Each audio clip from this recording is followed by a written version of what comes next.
Hi everyone, welcome to our channel The Agnis and you are watching the video series on class 10th mathematics. Students, class 10th maths में हमारा surface area and volume chapter चल रहा है जिसके कुछ part हम already कर चुके हैं। इस पार्ट को देखने से पहले आप वो पार्ट देख लीजिए ताकि आपको कॉन्सेप्ट अच्छे से क्लियर हो। सो आज की क्लास में मैं आपके लिए लेके आया हूँ कन्वर्जन ऑफ सॉलिड्स पे कुछ और क्वेश्चंस जो एग्जाम पॉइंट ऑफ व्यू से बहुत इंपॉर्टेंट है। तो अगर आप भी परफेक्ट होना चाहते हैं क्लास 10th मैथ्स में तो इस वीडियो सीरीज को शुरू से लेके एंड तक जरूर देखिए and please don't forget to like share and subscribe this channel with your friends. Let's get started.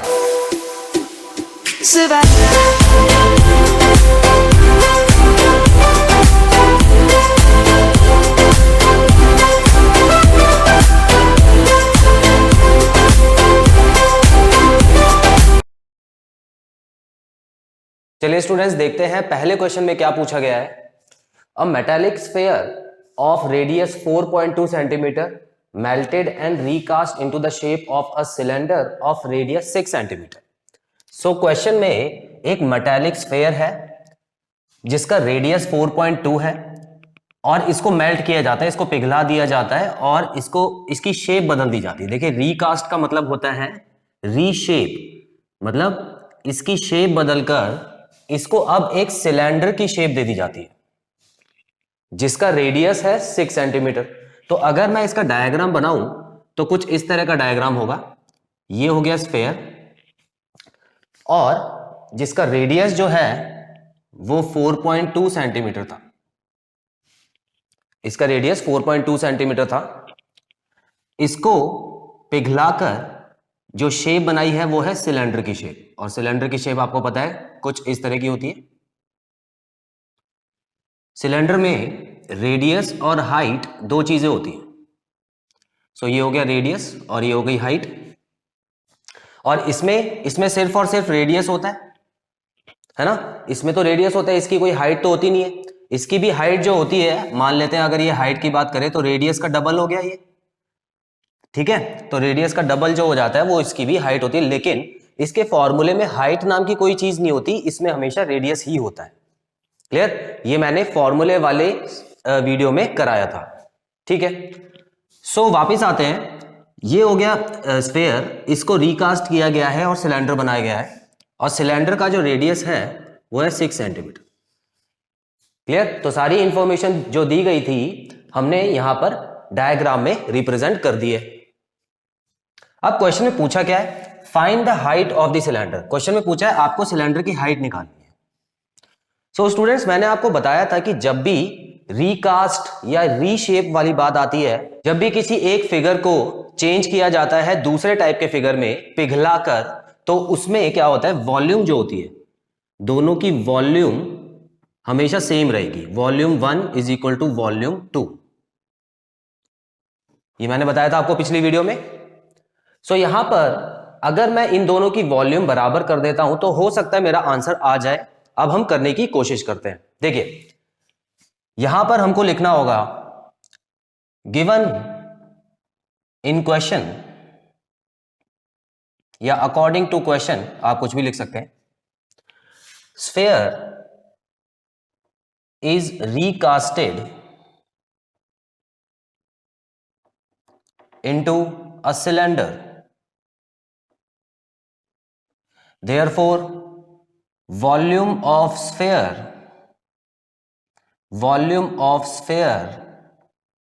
is equal to volume of cylinder। Clear? तो वॉल्यूम, इसकी जो वॉल्यूम है और उसकी जो वॉल्यूम है वो बराबर होगी। तो आपको अब कुछ नहीं करना, अब आपको जो वॉल्यूम का फॉर्मूला है, स्फीयर की वॉल्यूम का फॉर्मूला यहां पे लगा दीजिए, सिलेंडर की वॉल्यूम का फॉर्मूला यहां पे लगा दीजिए और उसके बाद उसको सॉल्व कीजिए। अब देखते हैं कैसे। देखिए वॉल्यूम ऑफ स्फीयर होता है 4/3 pi R cube, 4/3 pi R cube, और इसकी वॉल्यूम बराबर है सिलेंडर की वॉल्यूम से। तो इसका जो सिलेंडर का फॉर्मूला होता है वो होता है pi R square H, pi R square H. अब देखिए यहां पर मैंने स्मॉल आर यूज किया है और यहां पर मैंने कैपिटल आर यूज किया है। ऐसा क्यों? क्योंकि स्टूडेंट्स देखिए अगर मैं यहां पर भी स्मॉल कर देता तो इसका मतलब हो जाता है कि इसका रेडियस और इसका रेडियस बराबर है। क्लियर? यहां पर स्मॉल और यहां पर स्मॉल, दोनों जगह स्मॉल यूज कर देता तो इसका मतलब होता है कि रेडियस बराबर है, लेकिन अगर आप क्वेश्चन में देखें तो इसका रेडियस अलग है और इसका रेडियस अलग है।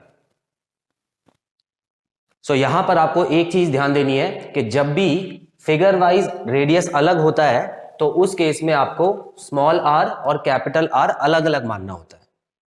अब इसकी हाइट तो है नहीं, तो मैंने सीधा सीधा यहां पे स्मॉल h लिख दिया, क्योंकि ये तो पहली बार ही यूज हो रहा है। उसके अलावा पाई, देखिए पाई की वैल्यू हमेशा सेम रहती है, इसीलिए इसको भी एक जैसा ही बनाएंगे, बस फर्क जो है वो है रेडियस का। क्लियर? चलिए अब आगे बढ़ते हैं। अब यहां पर अगर आप देखें सो पाई और पाई कट सकता है क्योंकि दोनों के पास पाई है। सो बचा क्या है यहाँ पे 4/3 r का क्यूब और यहां बचा r²h। अब जितनी भी वैल्यूज क्वेश्चन में दी गई हैं उसको पुट कर देते हैं। ये हो गया 4/3 और यहां पर 4.2 जो कि इसका रेडियस दिया हुआ है स्फेयर का, तो स्फेयर का रेडियस यहां पे पुट कीजिएगा। ये कौन सी साइड चल रही है? ये वाली चल रही है स्फेयर की। और बराबर में यहां पे बचा हुआ है r का स्क्वायर, तो वहां पे r है 6 और यहां पे h लिख दीजिए। आगे बढ़ते हैं। अब देखिए यहां पर अगर हम बात करें तो सारी वैल्यूज आ चुकी है, बस h की वैल्यू रह गई है। तो ये तो हमारे लिए अच्छी बात है, क्योंकि ऐसी इक्वेशन में जब एक ही वेरिएबल रह जाए तो उसकी वैल्यू बड़े आराम से निकाल सकते हैं। चलिए देखते हैं कैसे सॉल्व करेंगे इसको। देखिए 4/3 है और यहां पर 4.2 को मैं 3 बार लिख देता हूं क्योंकि इसकी पावर 3 है। 4.2 मल्टीप्लाई बाय 4.2 मल्टीप्लाई बाय 4.2। इतना क्लियर है? और देखिए यहां पर 6 भी है तो 6 को 2 बार लिख देते हैं। 6 multiply by 6 multiply by h। Clear? अब यहां पर अब मान लेते हैं, देखिए आप ये वाला स्टेप नोट कीजिए, मैं अगला स्टेप इसी में कर देता हूं क्योंकि जगह थोड़ी कम है। तो फिलहाल के लिए आप इस स्टेप को नोट करने के बाद ये जो 6 दो ऊपर आपको नजर आ रहे हैं वो यहां पर आपको डिवाइड में भेज देने। क्लियर? तो मैं इसी स्टेप में ये कर देता हूं। तो यहां पर आप देखिए मल्टीप्लाई बाय अपॉन में 6 आ जाएगा, इसके अपॉन में 6 लिख दीजिए, इसके अपॉन में 6 लीजिए। 2 6 थे ना, तो मैंने यहां पर 6 लिख दिया। चलिए अब कैसे सॉल्व करेंगे। देखिए 6 के टेबल में 4.2 आता है, कब आता है? 0.7। और यहां पे 6 के टेबल में ये वाला, तो ये हो गया 0.7। और 3 के टेबल में भी 4.2 आता है, 1.4। ठीक है? तो हमारे जो नीचे वाले जितने भी नंबर्स थे वो कट चुके हैं, ऊपर वाले नंबर बचे हुए हैं। अब इनको मल्टीप्लाई करके आप आंसर लिख सकते हैं। मल्टीप्लाई भी कैसे करेंगे? देखिए सबसे पहले हम पॉइंट्स को इग्नोर कर देते हैं, पॉइंट्स को नहीं देखते। तो हमारे ये 7 और 7 हो गया 49 मल्टीप्लाई बाय ये 14 हो गया। सो पहले इसको मल्टीप्लाई कर देते हैं। देखिए 9 4 36 होता है, 3 4 4 16 और 9 1 25। 25 और 3 हो गया 28। 4 1 4 और ये 6 86 आ गया। अब इन तीनों को तो मल्टीप्लाई कर दिया मैंने, अब ये 4 और बचा है तो इसको भी मल्टीप्लाई कर देते हैं। सो अगर मैं इसको 4 से मल्टीप्लाई करूं सो मेरा जो आंसर आ जाएगा 6 4 24 2 8 4 32 और 2 पहले का था। ठीक है? अब 3 बचा हुआ है, 6 4 जा 24, 24 और 3 27। क्लियर? तो अब देखिए इन सबको मल्टीप्लाई कर दिया, अब डेसिमल लगाने की भी जरूरत है। तो देखिए यहां पर पॉइंट के बाद एक नंबर है, पॉइंट के बाद एक नंबर है, पॉइंट के बाद एक नंबर है, तो टोटल 3 नंबर हो गए। तो मैं पीछे से गिन के 1 2 3 यहां पर डेसिमल लगा दूंगा। तो मेरा जो आंसर आ गया वो आ गया 2.74। क्योंकि ये डेसिमल के बाद तीसरे नंबर लिखने की आपको ज्यादा जरूरत नहीं है, इसको आप राउंड ऑफ भी कर सकते हैं। Clear students? तो इस तरह से आपको मेन चीज जो समझनी है वो ये है कि जब भी किसी एक फिगर को दूसरे में कन्वर्ट किया जाता है तो हमेशा उनकी जो वॉल्यूम होती है वो बराबर होती है। क्वेश्चन नंबर 2 में दिया है metallic sphere of radius 6 centimetre 8 centimetre and 10 centimetre respectively are melted to form a single solid sphere. So students यहां पर 3 स्फीयर हैं। ठीक है? पहला स्फीयर थोड़ा छोटा है, दूसरा उससे थोड़ा बड़ा है और तीसरा सबसे बड़ा है। ठीक है? तो ये 3 तरह के स्फीयर हो गए। अब यहां पर आपको रेडियस दिया हुआ है 6 सेंटीमीटर और इसका जो रेडियस है वो है 8 सेंटीमीटर, और जो लास्ट वाले का रेडियस है जो कि सबसे बड़ा है वो है 10 सेंटीमीटर। क्लियर? अब इन तीनों को पिघलाया जाता है। देखिए यहां पर भी लिखा हुआ है मेल्टेड। क्लियर? तो मेल्टेड का मतलब होता है इनको पिघलाना, और उसके बाद इसका एक और स्फेयर बना दिया गया, मतलब तीनों को पिघला के एक स्फेयर में कन्वर्ट कर दिया गया। तो जाहिर सी बात है वो सबसे बड़ा स्फेयर होगा, वो सबसे बड़ा स्फेयर होगा जो बनाया। ठीक है, देखिए थोड़ा सा डायग्राम आप ध्यान से बनाइएगा। ठीक है, अंडा मत बना देना, स्फेयर थोड़ा सा लगना चाहिए वो। चलिए अब देखिए यहां पर अगर मैं इसकी बात करूं तो क्वेश्चन में find the radius of the resulting sphere, तो अब आपको इसका रेडियस निकाल के बताना है। बाकी तीन का रेडियस आपको दिया हुआ है, आपको इसका रेडियस निकाल के दिखाना है। अब मैंने आपको जब वॉल्यूम की एक्सरसाइज करवाई थी, वॉल्यूम की वीडियो में मैंने आपको बताया था कि जब भी ये तीन चीजों को पिघलाकर एक साथ मिला दिया जाए और ये चौथी चीज बना दी जाए तो क्या होता है, जो वॉल्यूम होती है V1 हमेशा प्लस होती है V2 से और फिर V3। तो इन तीनों को प्लस करके जो रिजल्टिंग आंसर आता है वो आता है ये वाला। मतलब इन तीनों की वॉल्यूम को आप ऐड कर दीजिए और इक्वल टू में इसकी वॉल्यूम लिख दीजिए तो आपका आंसर आ जाएगा। तो चलिए देखते हैं। तो यहां पर हम लिखेंगे वॉल्यूम ऑफ, आप ऐसे लिखिए यहां पे, sum of volume of 3 spheres is equal to volume of resulting sphere, resulting sphere. Clear? So यहां पर हम इसको इस तरह से भी लिख सकते हैं V1 plus V2 plus V3 is equal to V मान लेते हैं, इसकी वॉल्यूम होगी, इसकी वॉल्यूम क्या हो गई V। तो इस तरह से आपको समझ आया। अब हमको क्या करना है, ध्यान से देखिएगा। अब आपको पता है कि सबका रेडियस अलग अलग है, तो मुझे वॉल्यूम सबकी अलग अलग लगानी होगी, मतलब फॉर्मूला अलग अलग लगाना होगा।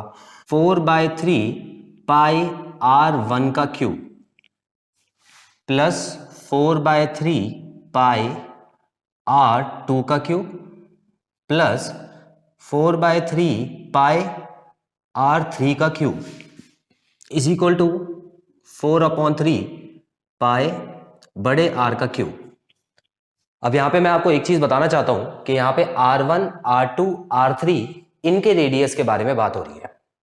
अलग अलग रेडियस है तो इसीलिए मैंने नंबर्स भी अलग अलग ले लिए। तो आप ये R1, जो R1 है इसकी जगह 6 लगाएंगे, R2 की जगह 8 लगाएंगे और R3 की जगह 10 लगाएंगे। और क्योंकि यहां पर रिजल्टिंग फिगर भी है एक, तो उसकी जगह मैंने इक्वल टू के दूसरे साइड लिख दिया है बड़ा R का क्यूब, कैपिटल R। तो ये कैपिटल R किसके बारे में बताएगा, इस फिगर के बारे में बताएगा। ठीक है, तो देखिए तीनों की वॉल्यूम का सम मैंने इस तरफ लिख दिया और इन तीनों की वॉल्यूम बराबर किसके होगी, इसके वॉल्यूम के बराबर होगी। अब सॉल्व कैसे करेंगे इसको ध्यान से देखिए।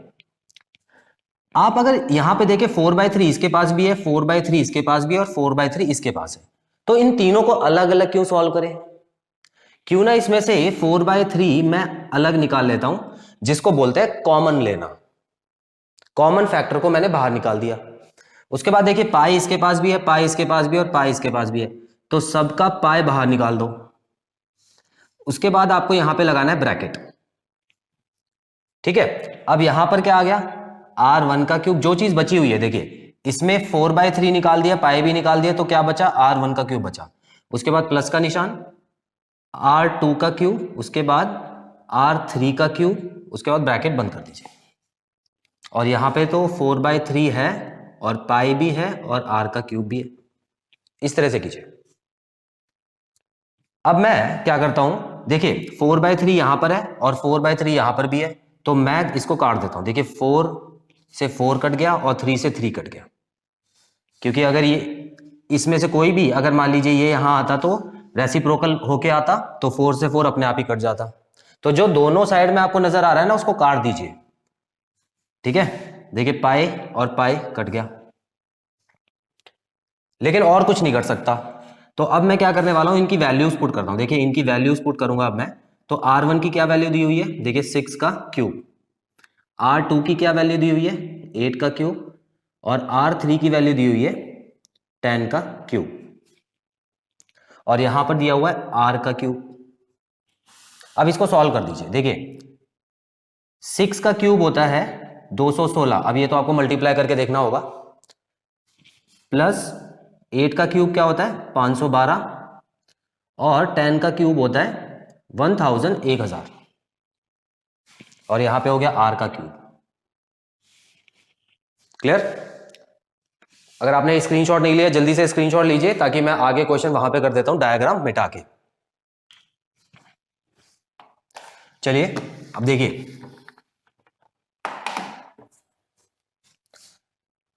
अब इसको आगे सॉल्व करेंगे। देखिए सबको ऐड कर देते हैं। तो ऐड करने पे क्या आएगा, देखिए आखिरी में क्या आ रहा है 8, उसके बाद ये आ गया 2, और 2 + 5 हो गया 7, और ये 1000 का 1 आ गया। सो 1728 आ गया, और यहां पे R का क्यूब आ गया। अब आपको पता है क्यूब हटाने के लिए यहां पे क्यूब रूट लगाया जाता है। क्यूब रूट कुछ इस तरह का लगता है। यहां पे R हो गया। अब क्यूब रूट का मतलब क्या होता है कि इसको हम तोड़ेंगे, मतलब इसके फैक्टर्स निकालेंगे और देखेंगे कि अगर 3-3 का जो भी पेयर बनेगा, 3-3 नंबर्स का पेयर बनेगा तो वो बाहर आके एक नंबर में कन्वर्ट हो जाएगा। ठीक है, तो वो आपको खुद करना है।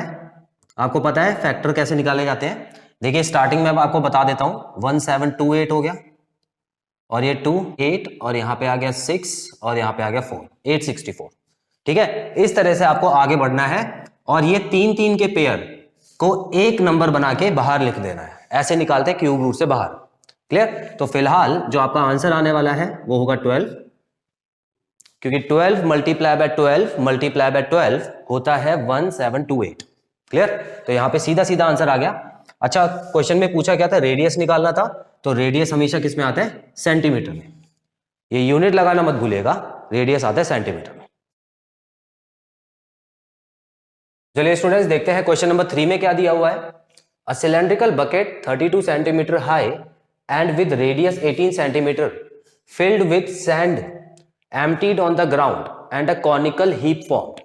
तो कहने का मतलब है एक बकेट है हमारे पास, तो कुछ इस तरह की बकेट है सिलेंड्रिकल शेप में। ठीक है, और ये जो सिलेंड्रिकल शेप की बकेट है ये पूरी तरह भरी हुई है मिट्टी से, सैंड। इस मिट्टी को जमीन पे डाल दिया जाता है, मतलब इस बकेट को पूरी तरह पलटकर सारी की सारी इसकी मिट्टी जमीन पे डाल दी जाती है। तो जब जमीन पे डाली गई तो कुछ इस तरह की शेप उसने ले ली। आपने देखा भी होगा कि उसने जो नॉर्मली अगर आप देखते हैं कि जमीन पे अगर डाली जाती है तो इस तरह की शेप में आ जाती है। क्लियर? तो ये क्या बन गया, ये कोन बन गया। तो इसका मतलब सिलेंडर ने कोन की शेप ले ली। अब ऐसे क्वेश्चन में भी बिल्कुल सेम टेक्निक अपनाएंगे हम। क्यों? क्योंकि यहां पे अंदर भरी मिट्टी की बात हो रही है, तो इसका मतलब वॉल्यूम की बात हो रही है। और अगर इसकी शेप इसमें चेंज होगी तो जाहिर सी बात है इसमें भी जितनी मिट्टी है उसकी बात हो रही है, तो इसका मतलब भी वॉल्यूम की बात हो रही है। तो यहां पर कुछ पिघलाया नहीं गया है, लेकिन जो वॉल्यूम है उसको सेम वॉल्यूम को कन्वर्ट किया गया है। तो इसका मतलब V1 = V2 हो जाएगा। क्लियर? तो इसकी वॉल्यूम और इसकी वॉल्यूम बराबर होगी। सो ये क्वेश्चन यहां तक हम लोगों ने समझ लिया है। अच्छा, ये हीप, कॉनिकल हीप का मतलब क्या होता है? हीप होता है इस तरह का एक गट्ठर। मतलब आप समझ सकते हो जो भी शेप ली है इसने, तो जो मिट्टी इकट्ठा हो गई है उसको हीप बोलते हैं। अब मेजरमेंट्स की बात करते हैं। देखिए यहां पर अगर सिलेंडर बकेट की बात की जाए तो 32 सेंटीमीटर हाई, तो इसका मतलब इसकी जो हाइट दे रखी है, इसकी जो हाइट है वो है 32 सेंटीमीटर। यहां से लेके यहां तक की जो हाइट है 32 सेंटीमीटर है, और रेडियस दिया हुआ है 18 सेंटीमीटर, तो इसका रेडियस भी है। तो इसकी तो दोनों चीजें दी हुई हैं, आसान हो जाएगा। और यहां पर भी दिया हुआ है if height of the heap is 24 centimetre. अब देखिए यहां पर आपको मैंने बताया था कोन में दो तरह की हाइट होती है। एक तो ये सीधी वाली हाइट होती है और ये टेढ़ी वाली हाइट होती है। इसको हम स्लांट हाइट बोलते हैं। है ना। तो क्वेश्चन में कौन सी हाइट दी हुई है, देखिए सिर्फ हाइट वर्ड का यूज किया है, स्लांट वर्ड का यूज नहीं किया, सिर्फ हाइट वर्ड का यूज है। तो इसका मतलब है कि आपको ये जो स्ट्रेट लाइन है ये वाली दी हुई है आपको, तो ये हो गया 24। क्लियर, ये वाली हाइट आपको 24 दी हुई है। पूछा क्या है क्वेश्चन में, find radius and slant height. तो आपको क्या निकालना है, रेडियस, मतलब इसका रेडियस पता लगाना है, और स्लांट हाइट जिसको हम एल बोलते हैं वो भी पता लगानी है, मतलब ये वाली साइड वाली। क्लियर। तो चलिए जल्दी से हम बिल्कुल वही फॉर्मूला लगाते हैं जिसमें वॉल्यूम के बराबर वॉल्यूम होती है। तो यहां पर हम लिखेंगे volume of cylinder is equal to volume of कोन।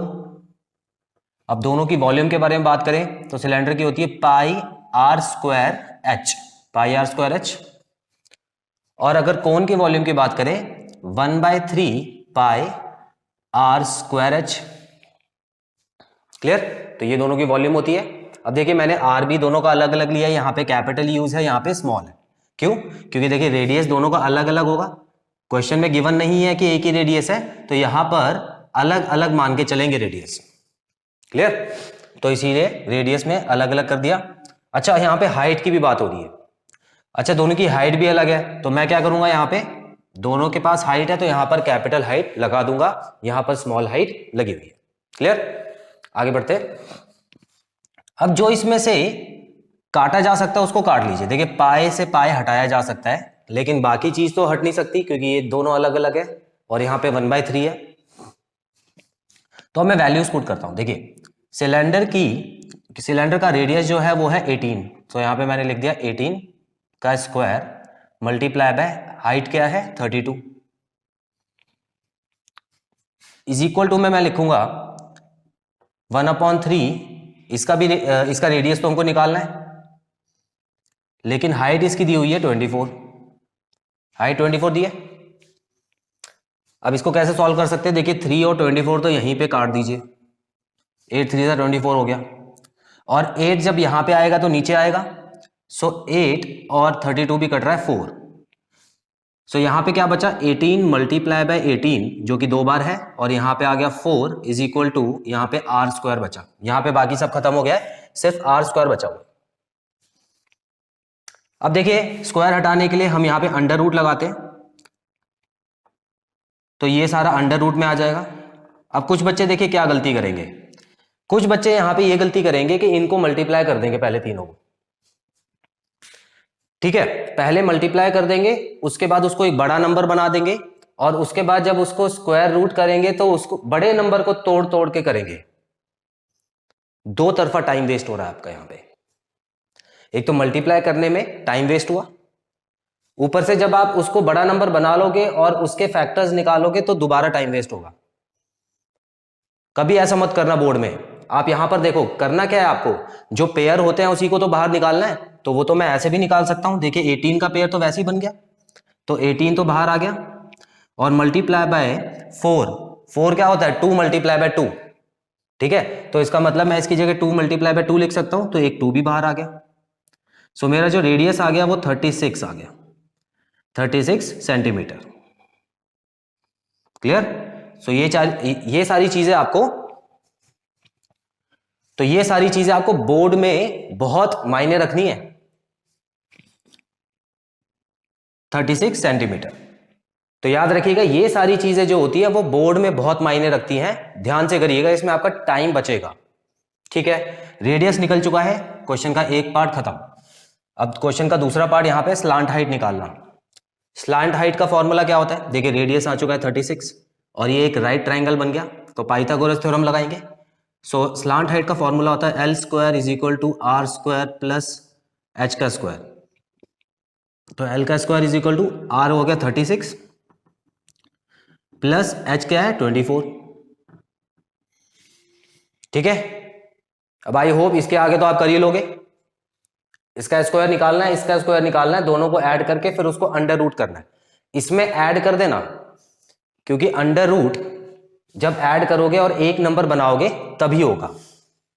ठीक है, अंडर रूट अलग अलग नंबर्स का मत करना। देखिए मैं आपको थोड़ा सा और हेल्प कर देता हूं, 36 मल्टीप्लाई बाय 36 क्या हो गया 6 6 36 3 और ये हो गया 18 और 18 36, 36 और 3 39, 339 1296, तो ये आ गया 1296।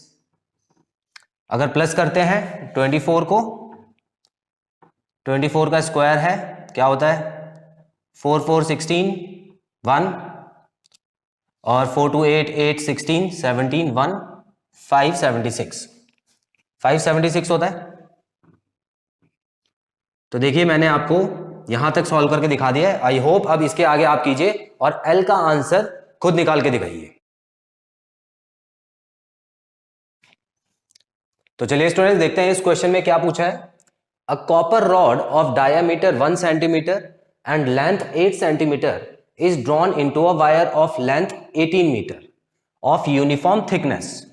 सो क्वेश्चन में दो चीजें हैं, एक कॉपर रॉड है जिसको दोबारा से उसकी शेप चेंज करके एक तार बनाया गया, एक वायर।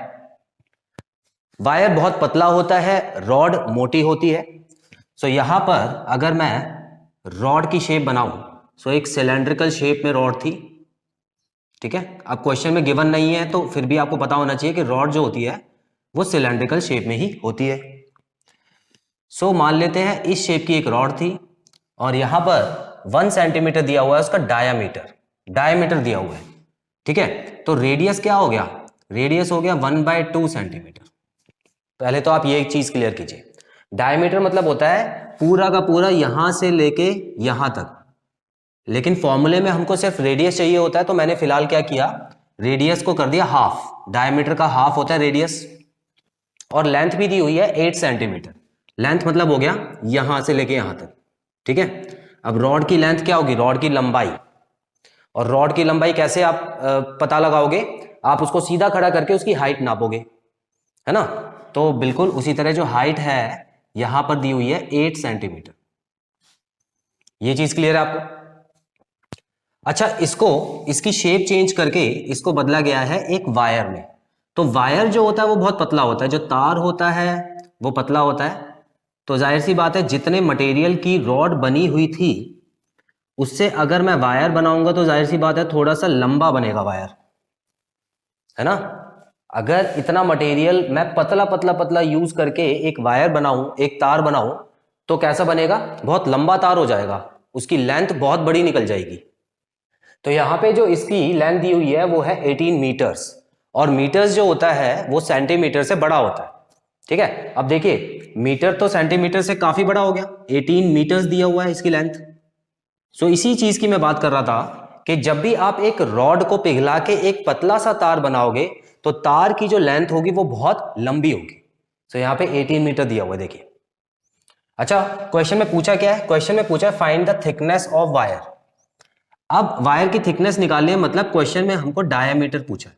थिकनेस का मतलब क्या होता है, जो वायर है उसकी मोटाई, कितना मोटा वायर है। तो कैसे निकालोगे, डायमीटर से ही निकलेगा। तो डायमीटर पूछा है लेकिन डायमीटर का कोई डायरेक्ट फॉर्मूला नहीं है, तो मैं क्या करूंगा, रेडियस से डायमीटर निकालने की कोशिश करूंगा। रेडियस से डायमीटर निकालूंगा, तो सबसे पहले मुझे रेडियस निकालना होगा। और यहां पर एक और चीज मुझे एडिशनल करनी होगी, क्योंकि मैथ्स में गोल्डन रूल क्या बोलता है कि जब भी आप किसी भी चीज की वैल्यू पुट करोगे, जब भी आप किसी फॉर्मूले में वैल्यू पुट करोगे तो सेम यूनिट में होनी चाहिए, अलग अलग यूनिट नहीं चलेगा। तो अगर सारी चीजें मीटर में है तो आप वैल्यू पुट कर सकते हैं, सारी चीजें सेंटीमीटर में है तो भी आप वैल्यू पुट कर सकते हैं। लेकिन अगर कुछ चीजें मीटर में, कुछ चीजें सेंटीमीटर में है तो चेंज करना पड़ेगा आपको। अब मैं क्या करता हूं, देखिए सारी चीजें सेंटीमीटर में है तो मैं इसको भी सेंटीमीटर में चेंज कर लेता हूं। तो फिलहाल के लिए ये हो गया। मैं यहां पे लिख सकता हूं length of wire is equal to 18 metre और 1800 सेंटीमीटर, और 1800 सेंटीमीटर। क्लियर। अब उसके बाद मैं क्या करूंगा, आपको पता है इससे ये बना है तो दोनों की वॉल्यूम सेम होगी। सो यहां पे मैं लिखूंगा volume of rod is equal to volume of wire, दोनों की वॉल्यूम सेम होगी। और अब वैल्यूज पुट कर देता हूं, देखिए फॉर्मूला लगाते हैं। वॉल्यूम ऑफ रॉड मतलब वो भी एक सिलेंड्रिकल शेप में है, तो ये हो गया पाई r² h, और यहाँ पे मैं लिख देता हूँ ये भी एक सिलेंडर है, तो यहाँ पर पाई आर स्क्वायर एच, दोनों का आर अलग है और दोनों का एच भी अलग है। वैल्यूज पुट कर देते हैं। देखिए सबसे पहले पाई और पाई को काट दीजिए, उसके बाद वैल्यूज पुट कीजिए। यहां पर आ गया आर की वैल्यू क्या दी हुई है 1/2, तो इसको 2 बार लिख दिया मैंने, और एच क्या दिया हुआ है 8 सेंटीमीटर, और यहां पे आर हमको निकालना है और एच क्या दिया हुआ है 1800 सेंटीमीटर, 1800 सेंटीमीटर। अब जो इसमें से काट सकते हैं उसको काट दीजिए। देखिए ये और ये कट रहा है और फिर ये और ये भी कट रहा है, तो ये आ गया 2, और 1800 को अगर मैं इस तरफ भेजूं तो ये आ जाएगा डिवाइड में। क्लियर? इस तरह से हो जाएगा। अब मैं 2 और 1800 को अगर काटता हूं तो ये 1/900 हो गया, 1/900। अच्छा अब मैं क्या करूंगा, 1/900 को अंडर रूट में लिखूंगा और यहां पे r लिख दूंगा बाहर, मतलब r की पावर चली जाएगी। अब अंडर रूट का मतलब क्या होता है, आपको इसमें से रूट से बाहर निकालना है, तो ये हो गया 1/30, 1/30 हो गया, क्योंकि 30 मल्टीप्लाई बाय 30 होता है 900, तो रूट से जब आप बाहर निकालेंगे तो 1/30 आ जाएगा। तो ये हो गया रेडियस। क्लियर? तो इस वायर का जो रेडियस है 1/30 सेंटीमीटर है, लेकिन हमको निकालना क्या है डायमीटर। तो डायमीटर का फॉर्मूला क्या होता है 2 मल्टीप्लाई बाय रेडियस, सो ये हो गया 2 मल्टीप्लाई बाय 1/30। सो इसको अगर सॉल्व करें तो आ जाएगा 1/15 सेंटीमीटर। तो ये जो वायर है 1/15 सेंटीमीटर चौड़ा है।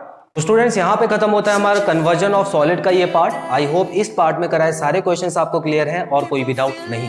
बहुत जल्द मिलते हैं अपने अगले पार्ट में। Till then take very good care of yourself, have a nice time, God bless you, bye bye. We will always take a stand for the people, for the land. Let's go back to